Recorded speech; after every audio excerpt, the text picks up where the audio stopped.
Ayun na nga, papunta na tayo sa ating pagkarapitaan. Ang hirap talaga maripag-usap sa nagmamaneho. Nalingat lang ako konti. Tumaas na yung bayarin. Masama talaga pag kinakausap may mga to eh.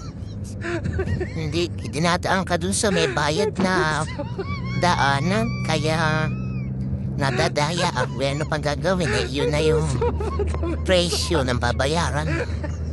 Hindi ka naman pwedeng mag-complain. Kaya huwag ka na lang kumibo. Hindi ko naman maiwasang hindi maging madaldal. Ayun eh, pagkaalis ko ngayon eh, 37 na. Maghihirap ako sa pamasahe dito eh. Hindi lang sayang tong part-time ko na to eh. Ayan o. Napitan niyo?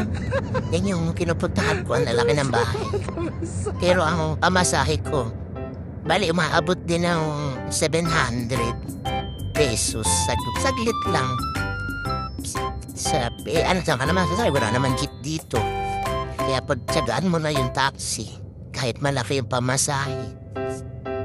Ano? Yan, nakita nyo na lang. You know? Oh, mahal eh. Abutin din na 700 eh. Next time, iniwasan ko na talagang dumaldal eh. Napapadaldal pa rin talaga ako. Kaya, hey, maraming salamat po sa pagsubaybay sa buhay ko. Kaya ko po ang bahala sa akin. Ingat po tayong lahat. Marami pong salamat.